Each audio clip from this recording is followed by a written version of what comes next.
കാരണം നമ്മുടെ ഭാവി, നാടിൻ്റെ ഭാവി കുട്ടികളാണ്. ആ കുട്ടികളെ മുൻനിർത്തിക്കൊണ്ടൊരു പരിപാടി സംഘടിപ്പിക്കും കുട്ടിക്കൂട്ട്. അത് സത്യം പറഞ്ഞാൽ ഒരു എല്ലാവരും ചെയ്യേണ്ട ഒരു പരിപാടി. കാരണം നാളത്തെ കുട്ടികൾ നമ്മുടെ നാടിൻ്റെ അഭിമാനമാണ്. കുട്ടികൾക്ക് ഒരുപാട് കഴിവുണ്ട്. ആ കഴിവുകളെല്ലാം തന്നെ നമുക്ക് വളർത്തിയെടുക്കാൻ വേണ്ടി പല രീതിയിലുള്ള ഏർപ്പാടുകളുണ്ട്. അതിൽ തന്നെ കുട്ടികളുടെ കൂടെ തന്നെ പണമുള്ളവരും ഇല്ലാത്തവരും കാണും. പണമില്ലാത്ത കുട്ടികൾ, എൻ്റെ ചെറുപ്പത്തിൽ ഞാൻ ഓർക്കുകയാണ്, പുസ്തകമായി ഞാൻ കാശില്ലാതുകൊണ്ട് അടുത്ത കുട്ടികൾ എഴുതിയിരിക്കുന്ന പുസ്തകത്തിൻ്റെ ഒഴിഞ്ഞ പേജുകൾ ചേർത്ത് തുന്നിക്കെട്ടിയ പുസ്തകങ്ങൾ. അന്നൊക്കെ അങ്ങനെയായിരുന്നു. ഇന്ന് ഇതുപോലെ ഒരു പരിപാടി പ്രസ് ക്ലബ്ബ് സംഘടിപ്പിച്ചെന്ന് പറയുമ്പോൾ വളരെ സന്തോഷമുള്ള കാര്യമാണ്. കാരണം പത്രപ്രവർത്തകർക്ക് വലിയ ഭാവനയുണ്ടെന്ന് മാത്രമല്ല, അത് ചെയ്യാനുള്ള ഒരു കഴിവും അവർക്കുണ്ട്. വലിയ കാര്യം. അത് തിരുവനന്തപുരം മാതൃക. തിരുവനന്തപുരം പത്രപ്രവർത്തകരാണ് രാജ്യത്തിനാകെ മാതൃക. ആ മാതൃകയുള്ള പത്രപ്രവർത്തകർ ചെയ്യുന്നത്.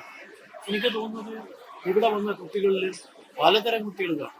ഇങ്ങനെ വളർന്നു വന്നതാണ് സഞ്ജു സാംസൺ. ഞാൻ നേരത്തെ സഞ്ജു സാംസനെ കുറിച്ച് പറഞ്ഞു. സഞ്ജു സാംസൺ ഇന്ന് ഇന്ത്യയിലെ ക്രിക്കറ്റ് കളിക്കാരുടെ കൂട്ടത്തിൽ എല്ലാവരുടെ കൂട്ടത്തിലും ഉയർന്ന സ്ഥിതി നിൽക്കുന്ന സഞ്ജു സാംസൺ. ഇന്നലെ അടുത്ത കളിയും ജയിച്ചു, അത് രാജസ്ഥാൻ. അപ്പം അങ്ങനെ ഫുട്ബോൾ കളിക്കുന്നവരുണ്ട്, ക്രിക്കറ്റ് കളിക്കുന്നവരുണ്ട്, ഓടുന്നവരും ചാടുന്നവരുണ്ട്, അതുപോലെ നന്നായി ഇടുന്നവരുണ്ട്.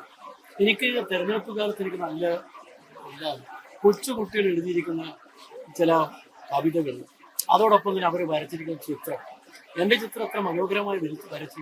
ഇവിടെ ഒരു കൊച്ചുകുട്ടി വന്നിട്ട് എന്നെ വന്ന് വിളിച്ച് പന്നിയൻ രവീന്ദ്രനല്ലേ എന്ന് പറഞ്ഞാൽ അത്ര കുട്ടികൾ ശ്രദ്ധിക്കുന്നുണ്ട്. ആ ശ്രദ്ധ നമ്മുടെ നാടിന് അഭിമാനമാണ്. ആ കുട്ടികളെല്ലാം ചേർത്ത് നിർത്തിക്കൊണ്ടൊരു പരിപാടി ഉണ്ടാക്കുക.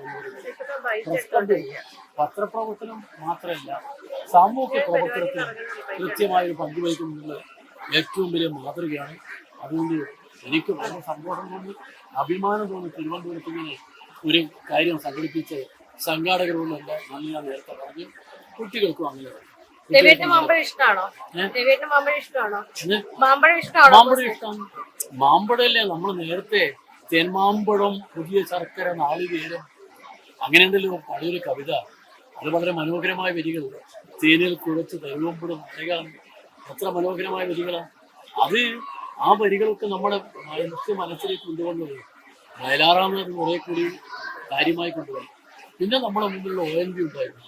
ONVയുടെ പേരിൽ ഞാനവിടെ കൃഷ്ണപിള്ള ഫൗണ്ടേഷനിൽ അവിടെ ഒരു മാവ് നട്ടു. ആ മാവിന് പേര് ഇട്ടപ്പോൾ മാധവി എന്ന പേരിട്ടു. മാമ്പഴമാണ്, മാധവി എന്ന പേര് വെക്കും. അപ്പോൾ മാധവിക്കും മാമ്പഴത്തിനും മാ എന്ന് പറയുന്ന രണ്ട് ചേർച്ചയുണ്ട്. അത് നമുക്ക് നമ്മുടെ നാടിൻ്റെ ഒരു നന്മയുടെ ഭാഗമാണ്.